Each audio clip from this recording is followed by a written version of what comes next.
guys, Ash here, coming at you today in Raid Shadow Legends. Welcome to the video. I'm happy to have you guys here. How are you all doing? What are you up to inside the game? I'm just kind of coasting right now. I went for the fusion, Mighty Uko, who you saw a video on probably yesterday with YST. Man, we both love that champion. In case you missed that video, check it out. He had a lot of valuable insight. Really loved having a guest on talking about a brand new champion. Today, we're going to talk about my favorite, or I should say my pick for most underrated legendary in every single faction. I would love to hear from you guys too, especially if you disagree with me. But before that, guys, we have an extra legendary event, and I have a whopping 4 shards here. So let's go ahead and open them and see if we can get lucky here. No question about it. I am ready to get hurt again. See if we can get an extra legendary to start out this video. That would be pretty cool. Tayrell, you're not a legendary. You're not a legendary. Here we go. Nope, nope, nope, nope, nope. All right. Get Crimson Helm. You're not a legendary. 2 more, guys. Boom. Okay, okay, okay. Epic. All right, Claude. And boom! It's not a legendary. I'm gonna go cry in the bathroom. Peace out, homies! So no double legendary event for me. I'm not purchasing sacred shards for this event. No way! I'm not taking your bait, Plarium. It's not gonna happen. That's a bummer. Okay. Also, guys, sorry to rant out the gate here, but good God! I mean, listen, I'm not gonna tell you guys how to spend your money, but this one, 60 for 90? No, thank you, man. Why are you the way that you are? Maybe $29.99. Is that a typo? Gee whiz. That is so overpriced in my opinion, guys. Wow, and you know me, I don't shy away from spending $1 or $2 inside Raid Shadow Legends, but good God, I will pass hard on that. What about you guys? Any of you guys buy that? Let me know. All right, guys, so let's get into the subject at hand here. Let's go crazy, kids. Let's start with a Shadowkin, okay? Let's start with Shadowkin. So my most underrated Shadowkin, and now listen, I'm kind of picking champions that generally have, I don't know, an average of like 4 or below in terms of their in-game rating. I guess that's a pretty good metric to grade on. Some of them might have like a little bit above 4, but you know, for the most part, they're going to be pretty poorly ranked legendaries. So I absolutely love pretty much all of these champions. We'll talk about why. Starting with Yoshi the Drunkard. He was the first Shadowkin legendary champion for all you old school OG. Any of you guys out there playing when they introduced Shadowkin? And it was just Yoshi. That's all we had there. I think it was a fragment summon, I think. Either way, cool legendary. I actually really like him. He has a stun on his A1, whatever. He has a 2-turn decreased accuracy and HP burn, good for like solo bosses.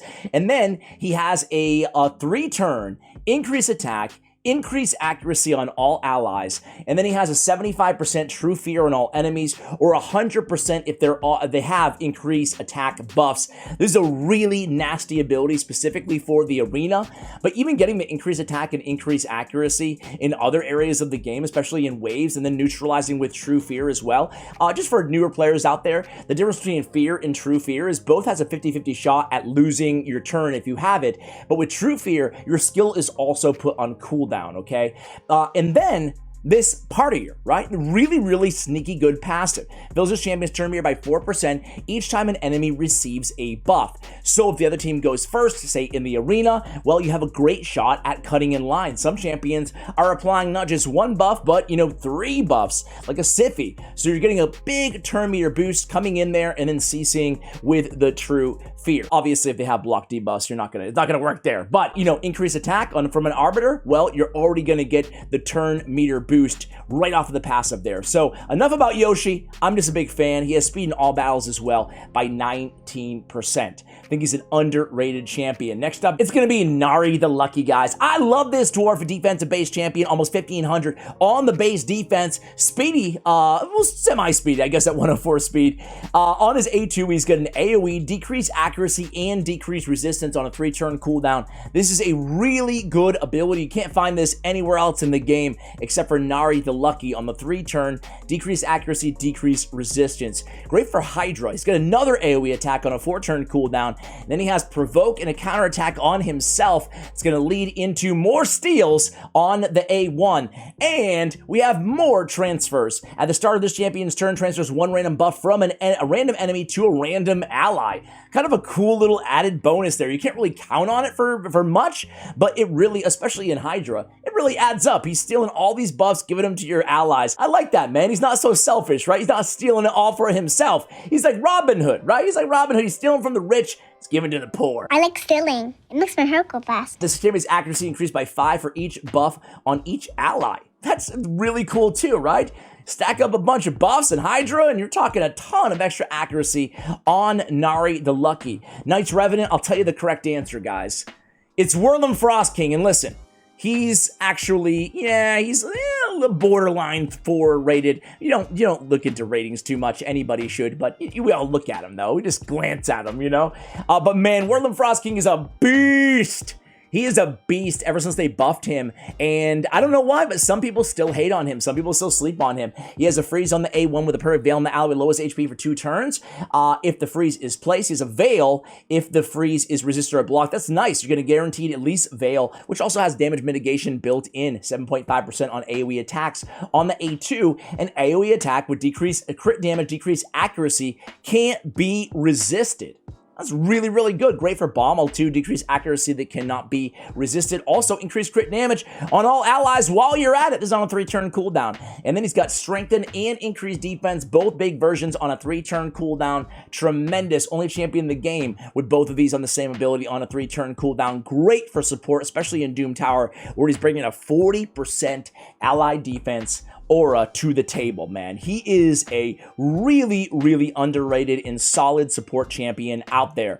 Dark Elves, I can't believe I'm saying this, guys. I can't believe it, but I'm actually giving it to Rule the Huntmaster, man.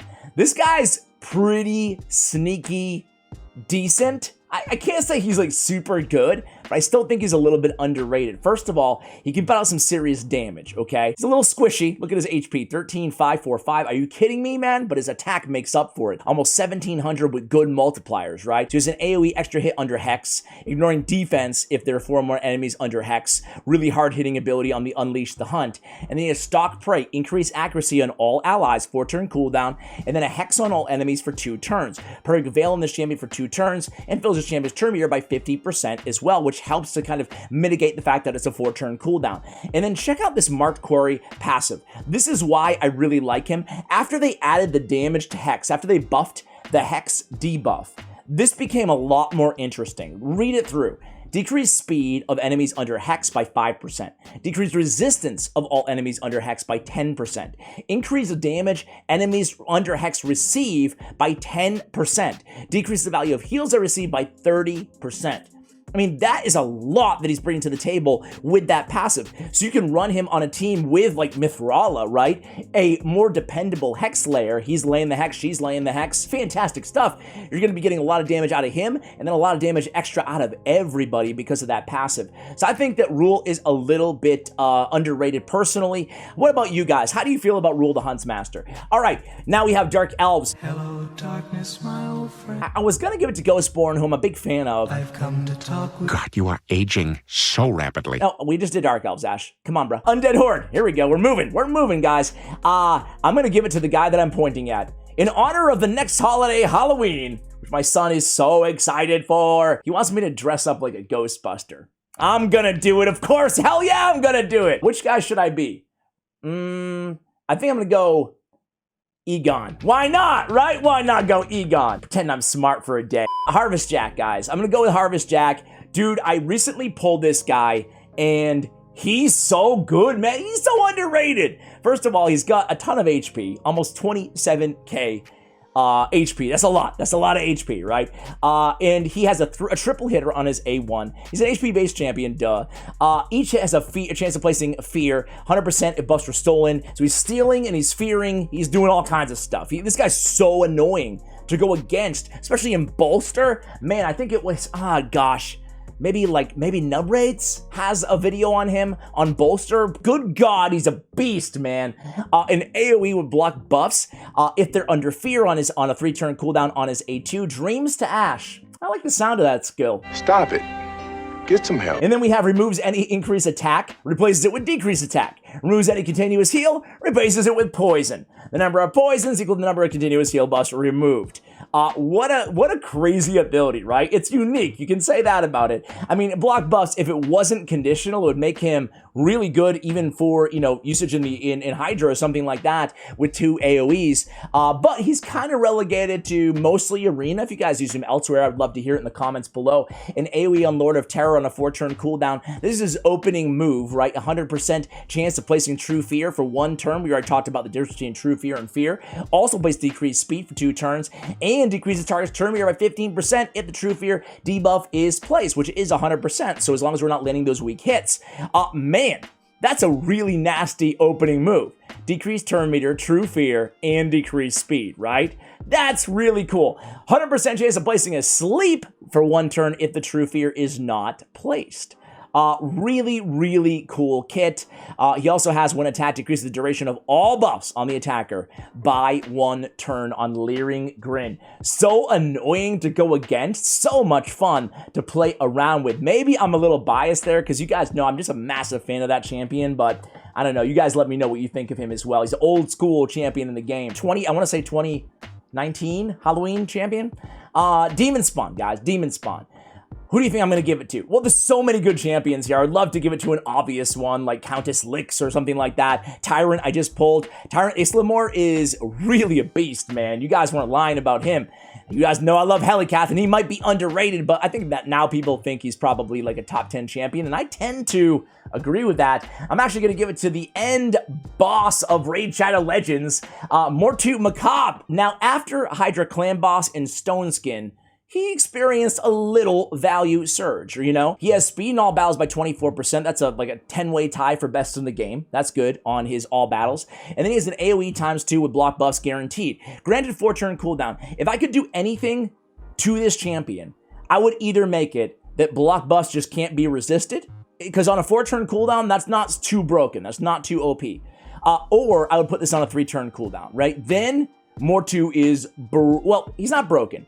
Then he's really legitimately useful inside Hydra and inside Arena as a top tier champion. Right now, inside the Arena, he is a top tier champion, Stoneskin, right? You keep him alive, he's going to unlock Peril, and he's going to start one-shotting everybody with a block revival on that secret skill ability. So they've given him actually a couple buffs throughout the years, and now I think he's sitting at, for the first time in a while, because of Stoneskin and because of Hydra, in a pretty decent spot. Not as bad as he used to be, so for that reason, I'm going to give him the underrated. Oryx, guys, I wanted to give it to my man Grohawk, but man, he's not underrated. He's like, all right, you know? Stealing turn meter, weaken, they give him a nice buff. He's not the trashiest legendary in the game right now, but I'm actually going to give it to Robar instead because his multipliers are really, really high. You can't get much better in terms of nukage. I guess Shogger would be better. Ragash would be up there as well,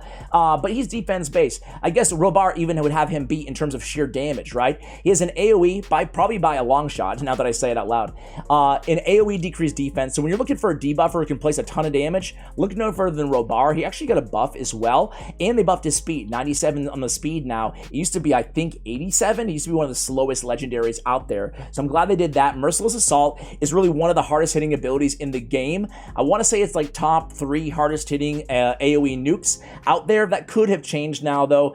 It was last year at least, right? But in AoE, it is conditional, though. Damage increase if the target's under the CC debuffs. So if they're under those CC debuffs, pair him with a Yoshi with a True Fear, right? Pair him with 2 Force Affinity champions. Boy, this guy absolutely smacks. Unfortunately, he doesn't have the decreased defense on this same ability, so he does require a setup, but he's not as trashy as he used to be. As a matter of fact, he can be a really viable nuker for you guys if you're looking for a good nuker / debuffer in one package. Skinwalkers, no surprise here, guys. I wanted to give it to Cleopatrix. She's actually a really solid nuker, Spirit Affinity nuker. I actually like her a little bit more than Yannicka. I think she's one of my favorite Spirit Affinity nukers out there, and there's not a ton of them. But you guys know my love for the pig man.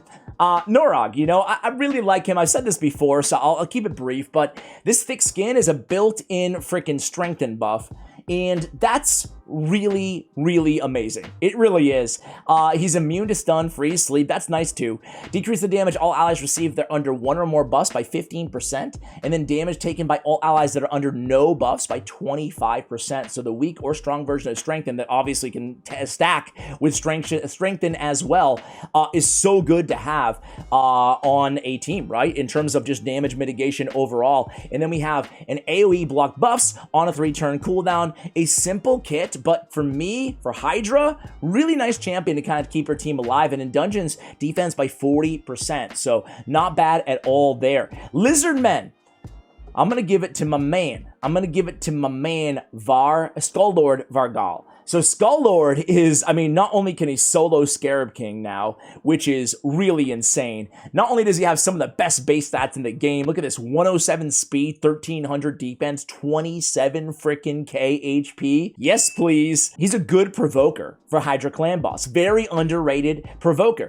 2-turn cooldown, he has a strengthen on himself, and then a provoke on a target enemy for 1 turn. Again, the key is a 2-turn cooldown.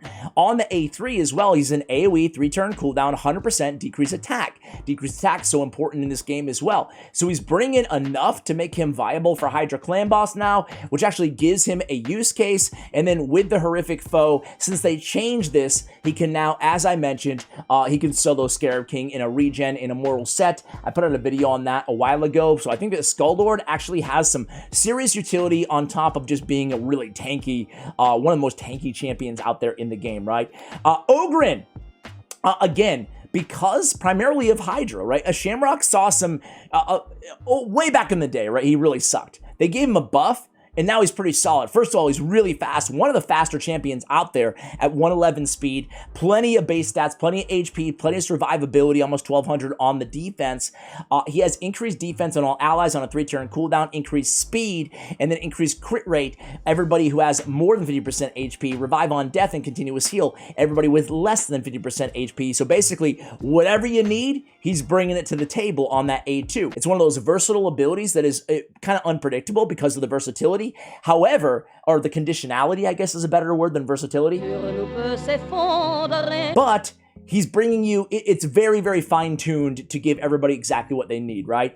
And then, uncatchable, we got a decreased speed on all enemies for 2 turns, decreased turn meter of all enemies by 15%, fills the turn meter of all allies by 15% if any enemy's turn meter is below 50%. So an AoE decreased speed is nice to have as well. Decreased speed is one of my favorite debuffs out there in the game. Decreased speed and block buffs have to be 2 debuffs, and when I see any champion that has them, and decrease attack now on the AoEs, I'm excited out the gate. So I think that Shamrock is definitely not an end game. Well, I guess you could use him in the end game. Why not? I saw him on some of the best Hydra teams in the world, you know? But he's not the quintessential end game champion, but he can help a lot of players out, especially in progression. He just gives you, again, what you need, right?